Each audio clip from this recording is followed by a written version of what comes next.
Hello and welcome to another video. Today is part 3 of a 3-part series about my surgery, my gallbladder surgery. If you haven't seen the other ones, I highly recommend you to check it out. If you haven't been through the surgery, you're preparing yourself for the surgery, go check the other videos. The first one is all about how did I find out I had it, all the way till the surgery is finally booked. The second part is all about the surgery, the whole process that, happened on that day and so on. And then today is all about the recovery. So if you're looking for tips and tricks of how to recover for your gallbladder surgery, just stay tuned because I'll be telling you what I did to make my recovery really easy. I watched a lot of videos online of people recovering. They experienced some things that I didn't because I followed a lot of advice from some of those videos or other people that told me like what to do and not to do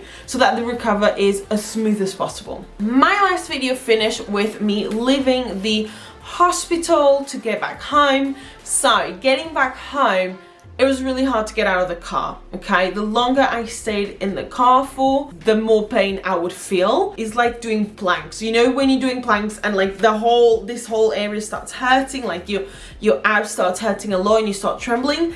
That's literally how I felt. This whole area had no strength whatsoever. So every time I tried to sit down, which happened in the car, it's like I've been doing a plank and I couldn't stop. Like, it's just so hard. I got back in the house, obviously with the help of my boyfriend and my friend, got into the house and I lay down in bed. Tip number 1, lay down as much as possible for the first few days. Little by little, start increasing, your inclination, how do you say it? Little by little, just go up, start sitting more and more, but little by little, but spend most of your days laying down. Your thing needs to recover. Don't worry about the muscles, you're building slowly, but your body needs to recover. So that's tip number 1 that I have for you. Lay down. So I stayed in bed and thank goodness I had my partner bringing me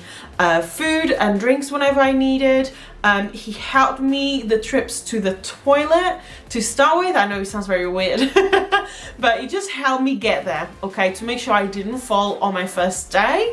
But after that was fine doing it, going by myself. We don't have stairs in the house. That was really helpful. Usually, especially in this country, what I've heard is you usually have 2 weeks off from work.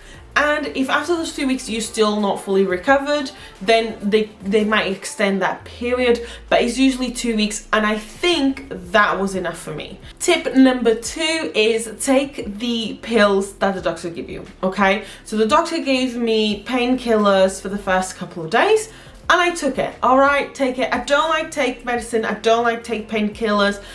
I do, I know it's very annoying habit. I'm one of those people that rejects medication as much as possible. In this case, I needed it, all right? My body needed to recover and I gave it time to recover and I gave myself some painkillers to help me. The doctor said, take it for 2 days and then see how it goes.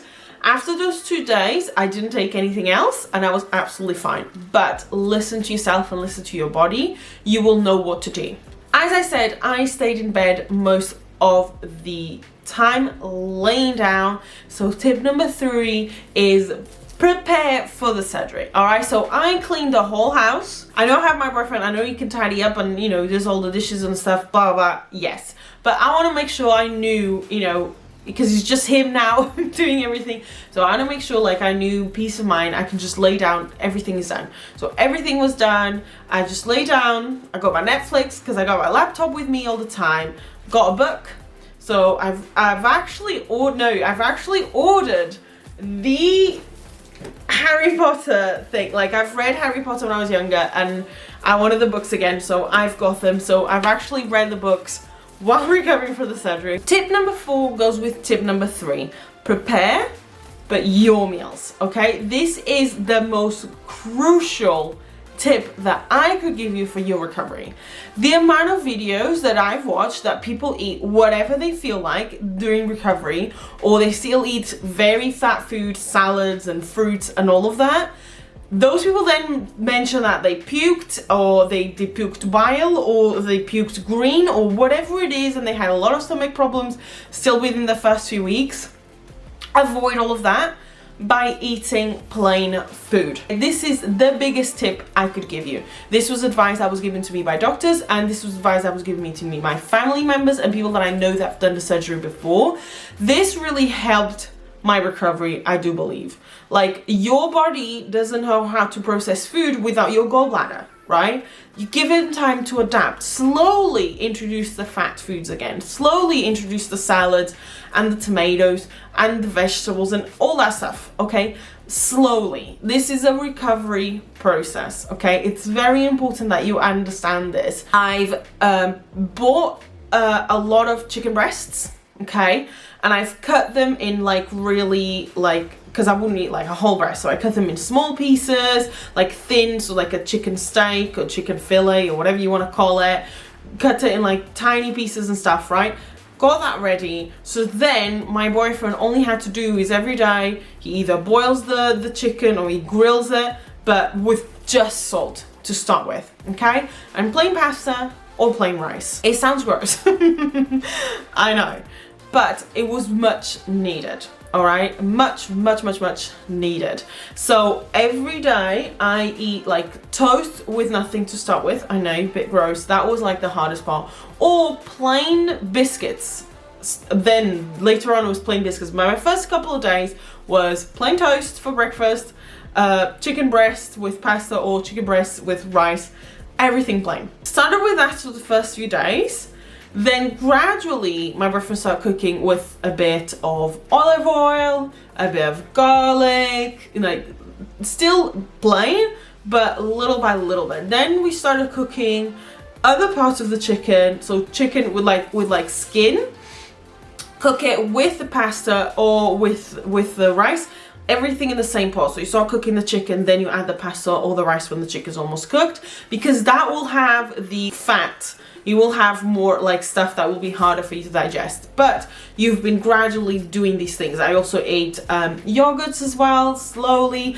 But I left till last the things that I couldn't have before the surgery. So coffee, alcohol, and chocolate. Definitely that was like a month after the surgery. After that first week I ate plain steak as well.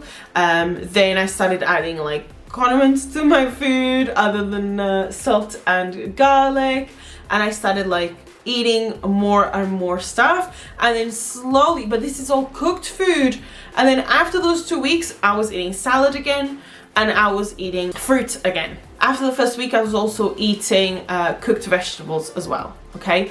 But salad and fruit, because it's raw food, everything raw was after those first 2 weeks. Then I started to add, you know, melted cheese and stuff, or cake, or, you know, I was really scared of trying coffee or alcohol or chocolate, because those are the 3 things I was really missing, and I was scared, what if something goes wrong and I still can't do it? So I did it just after the month, okay? Tried one at a time. And it was absolutely fine. Now I can eat anything I want, okay? So definitely tip number 4 is the most important tip I could give you, is just do it slowly, all right? It might be 2 weeks or a month of your life that you're not eating, as well as you would want to, but it makes so much of a difference. I didn't puke a single time. I didn't feel sick. Honestly, I was feeling fine. As long as I was laying down, I was feeling fine. Talking about laying down, I don't know if I elaborated enough on this, but after the first week, I was already able to like walk around the house slowly and outside and stuff. Like, you're fine, okay? You'll be walking fine. You can walk in 2 days, but I was doing it slowly because I had the time to recover. So, I took my time. But yeah, after the 2 weeks, you're absolutely, functional to go back to the real world. And finally, tip number 5 is take care of your scars. Now, I say this while I still have horrible scars, and that depends of how your surgery went, what was the procedure that you used, because there's different ways to do the surgery, but it also depends on what you do to take care of the scars, okay? You want to help your body recover as much as possible. So I've bought a cream to help me with my scars, and that's the same one that my sister used. Now it looks like her surgery went better than mine because her scars are not as visible as mine, so I do know it works. But you have to buy like some sort of cream, like a strong cream that will help you with your recovery, okay? That's very, very important. This is the one that I've got. This is a Nivea cream. This is cheap, okay? This is not like a very expensive cream. It smells really nice, and it's very, very thick. Like, it's very thick. So I still put it on my scars every day. I use other creams on my body because I feel like this is too thick for me to like put it around my body. This sounds so wrong, okay? But yeah, definitely like buy something that will help you with scarring, because you know you want to look as good as possible, obviously. And for those of you that have watched my other videos and have watched especially the first part of this video, you will know I had trouble with exercising before the surgery. Definitely did. It was painful to exercise, especially like things that would require like jumping and stuff. Very, very hard. So what I did, I waited like a month or maybe 2 to start working out little by little, okay? Till then I was like doing my normal life, but like actually doing workouts, it took me a little bit. Then I was lazy and I stopped, but I'll be honest, like currently I'm working out and I have no pain whatsoever. I recovered to full 100%, okay? I recovered completely to the way I was before I started getting the symptoms from my gallbladder. I'm absolutely fine. I have no problem working out. I have no problem with anything that I eat. I'm like literally like a normal person. So if you're scared that, the surgery, oh, maybe after the surgery I'll still have some issues, I had no issues whatsoever. Follow these tips that I told you for your recovery, for the first 2 weeks, for the first month, whatever you need for your time of recovery, because everyone's different. But then yeah, your life after that will be absolutely normal, which I'm very thankful for, because there was a part of me that always like was scared to try, because I remember being on the phone with my mom and I was saying, Mom, I'm too scared to try coffee. What if I still can't drink coffee and I really want to drink coffee? So when I first had coffee, oh, that was happiness, that was like, whew, now I have coffee every day, that's just how it is. So yeah, no, definitely you will recover. Like, it's a nice and easy surgery. Don't be scared of it whatsoever. If you have any questions about the surgery, let me know down in the comments, okay? Because I will reply to your comments, I will reply to your questions. So let me know and I'll help you out. Thank you guys so much for watching, and if you want to see more videos, just subscribe to the channel. I've been posting videos in the channel. There's lots of them for you to watch, so have a look, see if you like it, and subscribe. Thank you so much, and I'll see you guys on the next video. Bye.